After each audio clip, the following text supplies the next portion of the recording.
கடுமையான மன அழுத்தம், வருத்தம், பயம், வெறுப்பு போன்ற உணர்வுகளை வச்சுக்கிட்டு நல்ல தாம்பத்திய உறவு வைத்துக் கொள்ளவே முடியாது. மார்க் ட்வைன் சொல்லுவார், நான் பயந்த அளவுக்கு எனக்கு வாழ்க்கையில் எதுவுமே நடக்கலை அப்படின்னு. பெரும்பாலும் எல்லாருக்கும் அதான், நம்ம பயப்படுற அளவுக்கு எதிர்காலம் அவ்வளோ மோசமாக நடக்க போகிறதில்ல. அப்போ அந்த விஷுவலைசேஷன், அதை பார்க்கறது, நம்ம அந்த சந்தோஷமான நிகழ்வுகளை அல்லது வெற்றியை நம்ம அடைவதை இப்பயே மனக்கண்ணில் பார்க்கறது. சாதாரண மன அழுத்தமும் அவர்களுக்கு பாலியல் வாழ்க்கையை குறைக்கணும். சில நேரங்களில் எங்களுக்கு நோயாளிகள் கேட்பாங்க, சார் வயக்ரா மாத்திரை போட்டு எனக்கு வேலை செய்யலை அப்படின்னு. உண்மையில் வயக்ரா வேலை செய்யாமல் போயிடுமா?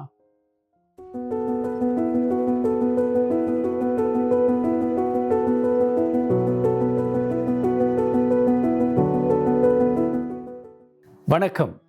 பயோ ஹேக்கிங் அப்படின்றது ஒரு புதிய வார்த்தை நம்ம கேள்விப்படுறோம். பயோ ஹேக்கிங் செய்து நம்ம பாலியல் வாழ்க்கையை மேம்படுத்துவது, நம்ம வாழ்க்கையை மேம்படுத்துவது அப்படின்றத அன்றைக்கி பேச போகிறோம். இதில் நிறைய விஷயங்கள் இருக்குது, ஒவ்வொன்றா பார்ப்போம். நம்ம உடல் மனம் ரெண்டுமே முக்கியம். பாலியல் பொறுத்த வரைக்கும் ரொம்ப ரெண்டுமே முக்கியம். நாம் மனதளவில் கடுமையான கோபம், கடுமையான மன அழுத்தம், வருத்தம், பயம், வெறுப்பு போன்ற உணர்வுகளை வச்சுக்கிட்டு நல்ல தாம்பத்திய உறவு வைத்து கொள்ளவே முடியாது. மற்ற நோய்களுக்கும் பாலியல் பிரச்சனைகளுக்கும் உள்ள முக்கியமான வித்தியாசமே மனம். இப்போ டைஃபாய்டு இருக்குது, நம்ம கோபமாக இருக்கோம், வெறுப்பாக இருக்கோம், பயப்படுறோம், இறந்து போயிடுவோமோன்னு பயந்தா கூட மருந்துகளை சரியாக சாப்பிட்டுக்கிட்டு இருந்தோம்னா சக்ஸஸ்ஃபுல்லாக நம்ம இருப்போம், நோயிலேருந்து வெளியே வந்துடுவோம். ஆனால் மாத்திரைகளை நம்ம எடுத்துக்கொண்டு பயந்து கொண்டு ஒரு பதட்டத்தோடு இருக்கிறோம், இல்லை கோபத்தில் இருக்கிறோம் அப்படின்னா தாம்பத்திய உறவில் ஈடுபட முடியாது. ஏன் அப்படின்னா மூளையில் நைட்ரஸ் ஆக்சைடு என்ற ஒரு பொருள் சுரக்கணும். அந்த நைட்ரிக் ஆக்சைடு தான், NO நைட்ரிக் ஆக்சைடு தான் இரத்த நாளங்களை விரிவுபடுத்தி விரைப்புத்தன்மையை ஆரம்பிக்கக்கூடிய புள்ளி.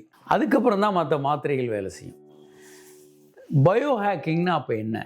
நம்ம சுற்றுச்சூழல், உடல், மனம் இவற்றை மேக்சிமமாக சரியாக பயன்படுத்தி பாலியல் வாழ்க்கையை அற்புதமாக கொண்டு போகிறது தான் நம்ம பயோ ஹேக்கிங். வாழ்நாளையும் இது நீடிக்க செய்யும், நம் வாழ்க்கையையும் சந்தோஷமான ஒரு வாழ்க்கையாக கொண்டு வரும். சரி, முதல்ல பயோ ஹேக்கிங் மனதிற்கு எந்த அளவுக்கு பயன்படும்? முதல்ல தேவையில்லாத பதட்டமான பல்வேறு விஷயங்களை நம்ம உட்கொள்வதை நிறுத்த வேண்டும். மனதளவில் மனதுக்கு அப்படின்னா முக்கியமான ஒரு சோர்ஸ் சோஷியல் மீடியா, டிவி எல்லாம். பதற்றமான ஏராளமான நியூஸ்களை பார்த்துக்கிட்டே இருந்தீங்கன்னா உங்களுக்கு ஒரு பயமும் பதற்றமும் வந்துக்கிட்டே இருக்கும். டிவி நியூஸ் நெகட்டிவான விஷயங்களை நிறைய கன்சியூம் பண்ணிக்கிட்டே இருந்தீங்கன்னா ஒரு பயமும் பதற்றமும் அதிகமாகிடும். அதிலிருந்தெல்லாம் உங்களை துண்டித்து கொண்டு நல்ல நியூஸ் வேல்யூ உள்ள நல்ல விஷயங்களை, செய்திகளை படித்து தெரிந்து கொள்ளலாம். பயங்கரமான காட்சிகளை பார்க்கறதன் மூலமாக மனப்பதட்டம் அதிகமாகும். தொடர்ந்து டிவி பார்க்கும்போது நீங்கள் மனப்பதட்டத்துக்குள்ளே போகிறதுக்கான வாய்ப்புகள் அதிகம். நல்ல நிகழ்ச்சிகள் பார்க்குறது வேற, ஆனால் பதற்றமான சினிமாக்கள், டிவி ஷோ, நியூஸ் எல்லாம் பதற்றத்தை அதிகமாக்கும். அதனால் இந்த மாதிரியான விஷயங்களுக்கு உங்களை அதிகமாக ஈடுபடுத்துவதை தவிர்த்து கொள்வது ரொம்ப முக்கியம். அடுத்து சோஷியல் சர்க்கிள். நிறைய பேர் டாக்ஸிக் பீப்புளாக இருப்பாங்க.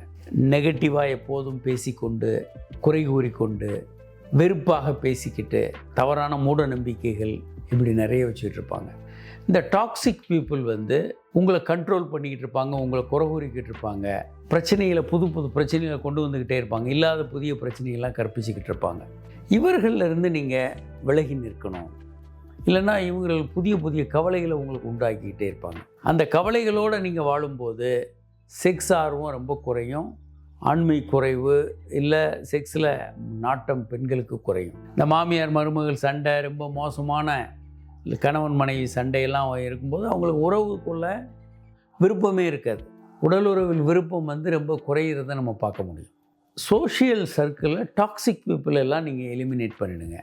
நம்பர் 2. நம்பர் 3, நம்மளுடைய எண்ணங்கள் ரொம்ப முக்கியம். ஒன்று, பழைய முடிந்து போன விஷயங்களை பற்றி நினச்சி எப்போதும் கவலைப்பட்டுக்கிட்டே இருப்போம். அல்லது எதிர்காலத்தை பற்றி ஒரு பயம், இது இப்படி ஆகிடுமோ, அது அப்படி ஆகிடுமோ, பிரச்சனை நம்மளுக்கு சிக்கலாகிடுமோ என்ற எதிர்காலத்தை பற்றிய பயங்கள் நம்மளை பயமுறுத்திக்கிட்டு இருக்கோம். கடந்த காலமும் முடிந்து போச்சு, எதிர்காலம் நம்ம பயப்படுற மாதிரியெல்லாம் ஆக போகிறதில்ல. எல்லாருக்கும் அது அவ்வளோ பயப்படுற அளவுக்கு மோசமாக யாருக்கும் வர்றதில்லை. ஆனால் இதை பற்றிய பயம் கொள்ள நம்ம பழகிட்டோன்னா நிகழ்காலத்தை நம்ம என்ஜாய் பண்ண மாட்டோம். இந்த நொடியை நம்ம என்ஜாய் பண்ணிக்கிட்டு சந்தோஷமாக இதை அனுபவித்து கொண்டு கடந்த காலத்தை பற்றியே ரொம்ப கவலைப்படாமல், எதிர்காலத்தை பற்றிய பயப்படாமல் நிகழ்காலத்தில் வாழ்ந்து கொண்டு இருப்பது மனதை மகிழ்ச்சியாக வைத்துக் கொள்வதற்கு ஒரு எளிமையான வழி. இதை கொஞ்சம் பழக்கப்படுத்தணும். நம்ம கடந்த காலத்தில் இருக்கோமா, தப்பு, இது தேவையில்லாத கவலைகளை உருவாக்கும். மார்க் ட்வைன் சொல்லுவார், நான் பயந்த அளவுக்கு எனக்கு வாழ்க்கையில் எதுவுமே நடக்கலை அப்படின்னு. பெரும்பாலும் எல்லாருக்கும் அதுதான். நம்ம பயப்படுற அளவுக்கு எதிர்காலம் அவ்வளோ மோசமாக நடக்க போகிறதில்ல. அதனால் நம்ம தாட்ஸை சந்தோஷமான மகிழ்வான நிலையில் வச்சுக்கொள்ளணும். நல்ல தாம்பத்திய உறவுக்கு, மகிழ்ச்சியான உடலுறவுக்கு இது ரொம்ப ரொம்ப அவசியம். அடுத்ததாக விஷுவலைசேஷன். சில சந்தோஷமான தருணங்களை மீண்டும் நீங்கள் மனதில் கொண்டு வந்து விஷுவலைஸ் பண்ணலாம். மைக்கேல் பிலிப் நீங்கள் கேள்விப்பட்ட பேராக இருக்கும். ஒலிம்பிக்கில் நீச்சல் போட்டியில் கோல்டு மெடல் வின் பண்ண வின்னர். 2-3 கதைகள் இருக்குது அவரை பற்றி. கடைசி நேரத்தில் அவருக்கு ஒரு பக்கம் கால் பிரச்சனையாகி அவரால் நீச்சலில் சிக்கல் வரும். அவருக்கு ஒரு பர்டிகுலர் விதமான உதைக்கிறது மட்டும் எளிமையாக இருக்கும். அதையே அவர் திரும்ப திரும்ப திரும்ப திரும்ப ப்ராக்டிஸ் பண்ணுவார். ஒட்டுமொத்தமான ப்ராக்டிஸ் பண்ணுறதுல சிக்கல்கள் இருக்கும். அந்த ஒரே விஷயத்தை திரும்ப திரும்ப திரும்ப எஃபெக்டிவாக ப்ராக்டிஸ் பண்ணி வச்சுருப்பார். அதே மாதிரி விஷுவலைஸ் பண்ணுவார். அந்த வெற்றி கோட்டை ரொம்ப காம்படிஷனில் ஜெயிக்கிற மாதிரி ஒரே விதமான அந்த கிக் பலமுறை அவர் தொடர்ந்து ப்ராக்டிஸ் பண்ணதும், திரும்ப திரும்ப வெற்றியை விஷுவலைஸ் பண்ணதும் அவருக்கு மிகப்பெரிய அந்த வருடம் ஒலிம்பிக்கில் அவர் தங்கப்பதக்கம் வென்றார். அதுக்கு இந்த 2மே முக்கியமான காரணமாக இருந்தது. கடைசியாக கொடுத்த அந்த கிக் அவருக்கு வெற்றியை கொடுத்தது. 1000 நொடியில் அவர் வெற்றியை தங்கப்பதக்கத்தை வென்றார். ஒரு வினாடியில் 1000 பாகத்தில் ஜெயிச்சார்னு சொல்லுவாங்க. மைக்கேல் பிலிப் இதுக்கு உதாரணமாக பல இடங்களை கோட் பண்ணுவாங்க எல்லாரும். அப்போ அந்த விஷுவலைசேஷன், அதை பார்க்கறது, நம்ம அந்த சந்தோஷமான நிகழ்வுகளை அல்லது வெற்றியை நம்ம அடைவதை இப்பயே மனக்கண்ணில் பார்க்கறது. அதே மாதிரி அஃபர்மேஷன், அது திரும்ப திரும்ப உங்களுக்குள்ள சுய பேச்சுன்னு சொல்லுவோம். நான் முதல் மதிப்பெண் பெறுவேன் அல்லது நான் இந்த வெற்றிகளை எல்லாம் பெறுவேன் என்று திரும்ப திரும்ப நீங்கள் உங்களுக்குள்ள பேசிக்கொள்வது, உங்களுக்குள்ள ஒரு சியர் லீடர் கூட இருக்கிற மாதிரி. சியர் லீடர்ஸ் பார்த்துருப்போம், அந்த கிரிக்கெட்டில் பார்க்குறோம், அல்லது கோச்சாக இருப்பாங்க, அவங்கள உந்துதல் கொடுத்துக்கிட்டே இருப்பாங்க அந்த விளையாட்டு வீரர்களுக்கு. எல்லாருக்கும் அது சாத்தியமா? எல்லோரும் ஒரு சியர் லீடர் கூடவே வாழ்நாளில் வச்சுக்கிட்ட சுத்த முடியுமா? முடியாது. அப்போ நமக்கு நாமளே ஒரு சியர் லீடராக இருக்கலாம். அஃபர்மேஷன், இந்த மாதிரியான உற்சாக வரிகள், நான் இதை அடைவேன், திரும்ப திரும்ப நம்ம அந்த சுய பேச்சு மூலமாக அந்த எண்ணங்களை பதிய வைக்க முடியும். அதை நோக்கி நம்மளை தூண்ட முடியும். இது மிகப்பெரிய ஒரு நல்ல மனநிலையை கொண்டு வரும். அடுத்ததாக ஒவ்வொரு நொடியையும் நாம் ப்ரெசண்ட்டில் இருக்கிறது. நம்ம ஏற்கனவே சொன்னோம், பாஸ்டில் போய் மாட்டிக்கக்கூடாது. ஃப்யூச்சரை பற்றிய கவலைகளையும் எப்பயுமே இது அப்படி தான், மனம் அங்கே தான் போகும். எதிர்காலத்தை பற்றிய கவலை, கடந்த காலத்தை பற்றிய வருத்தம், இந்த மனநிலைக்குள்ளேயே பெரும்பாலானவங்க வாழ்க்கையை மாட்டிக்குவாங்க. இதை கண்டிப்பாக நம்ம தவிர்க்கணும். நிகழ்காலம் இப்போ எப்படி இருக்குது, இந்த ரூம் டெம்பரேச்சர் என்னவாக இருக்குது, நாம் எப்படி ஃபீல் பண்ணுறோம், எப்படி ஹெல்த்தியாக இருக்கிறோம், என்ன சாப்பிட்றோம், இது என்ன டேஸ்ட்டு, என்ன டெக்ஸ்சர், நம்ம உட்காந்துருக்கோம், இந்த சோஃபா எவ்வளோ சாஃப்டாக இருக்குது, இந்த மாதிரியாக கரண்ட் என்ஜாய்மெண்ட், அதை நம்ம பல நேரம் மறந்துடும். நல்ல சாப்பாடை கூட டிவியை பார்த்துக்கிட்டே முழுங்குவோம். வேகமாக அந்த உணவின் சுவையே தெரியாமல் முழுங்கிடுவோம். அப்போ ப்ரெசண்ட் மொமெண்ட்டில் வாழ்கிறத நம்ம தவிர்த்துறோம். அடுத்ததாக கடைசியாக மன அழுத்தம். மன அழுத்தம் கடுமையாக பாலியல் உறவுகளை பாதிக்கும். விரைப்புத்தன்மை குறைபாடு, இந்த முந்துதல், எல்லா பிரச்சனைகளையும் அதே மாதிரி பெண்களுக்கு பாலியல் ஆர்வ குறைபாடு எல்லாத்தையும் உண்டு பண்ணும். கணவன் மனைவியும் கடுமையாக சண்டை போட்டுக்கிட்டாங்க, பாலியல் ஆர்வம் பொங்குமா என்ன? கண்டிப்பாக இல்லை. சாதாரண மன அழுத்தமும் அவர்களுக்கு பாலியல் வாழ்க்கையை குறைக்கும். நிறைய பேர் எனக்கு ஸ்ட்ரெஸ், ஒர்க்கு, ஃபைனான்ஸ் ஸ்ட்ரெஸ்ஸு, அதுன்னு ஏதாவது சொல்லிக்கிட்டே இருப்பாங்க. இயல்பாகவே ஸ்ட்ரெஸ்ஸான மனநிலையிலேருந்து குறைக்கிறதுக்கு சில பயிற்சிகளை நீங்கள் பண்ணலாம். ஒன்று, இயல்பாக உங்களால் ஸ்ட்ரெஸ் இல்லாமல் இருக்க முடிஞ்சால் நல்லது, அதற்கு பழக்கப்படுத்திக்கணும். அப்படி முடியாதவங்க சில நேரங்களில் சில பயிற்சிகள் அவங்களுக்கு மிகப்பெரிய அளவுக்கு உபயோகமாக இருக்கலாம்.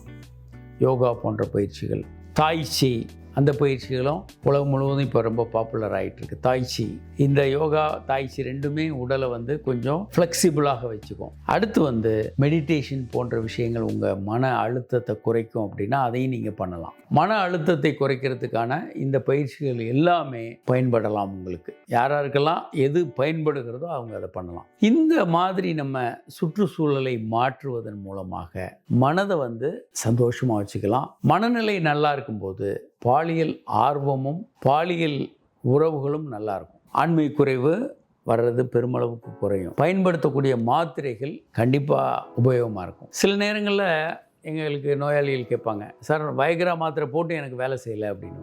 உண்மையில் வயக்ரா வேலை செய்யாமல் போயிடுமா? மாத்திரையோட குறை இல்லை அது. நீங்கள் மாத்திரை போட்டுட்டு ஒரு மாரத்தான் ரன் பண்ணுறீங்க, இல்லை கார் டிரைவ் பண்ணிட்டு இருக்கீங்க டிராஃபிக்கில், இல்லை வேறு ஒரு பிரச்சனையில் சண்டை போட்டுட்டு இருக்கீங்க அப்படின்னா மாத்திரை வேலையே செய்யாது. ஏன் அப்படின்னா முதல்ல நைட்ரிக் ஆக்சைடு வந்து பிரெயின்லேருந்து சுரக்கணும். அந்த நைட்ரிக் ஆக்சைடு சுரந்த பிறகு விரைப்புத்தன்மை அதுக்கப்புறம் தான் ஆரம்பிக்கும். அந்த நைட்ரிக் ஆக்சைடு ரத்த நாளங்களை விரிவுபடுத்தும். அப்புறம் விரிவான ரத்த நாளங்களை தக்க வைத்துக் கொள்வதற்கு வயக்ரா போன்ற சியாலிஸ் போன்ற பல்வேறு மருந்துகளும் மிகப்பெரிய அளவுக்கு பயன்படும். ஆனால் நீங்கள் கோபமாக இருக்கிறீங்க, பதட்டமாக இருக்கீங்க, பயந்து இருக்கிறீங்க, வெறுப்போடு இருக்கீங்க, வேறு எந்த விதமான நெகட்டிவான உணர்வுகளோடு இருந்தாலும், மனைவியோட கடுமையாக சண்டை போட்டுட்டு இருக்கீங்க, நைட்ரஸ் ஆக்சைடு சுரக்காது.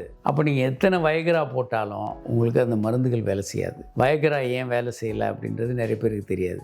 மனத நிலை நல்லா இல்லாத பட்சத்தில் பாலியல் மருந்துகள் வேலை செய்யாது, பாலியல் ஆர்வமும் வராது. செக்ஸ் ஆர்வத்திற்கு, செக்ஸ் நல்லா பண்ணுறதுக்கு மனநிலை மிக மிக மிக இன்றியமையாதது. நல்ல ஆரோக்கியமான மனநிலை என்பது ரொம்ப ரொம்ப ரொம்ப முக்கியமான விஷயம். அதை நாம் தக்க வைத்து கொள்ள வேண்டும். வணக்கம்.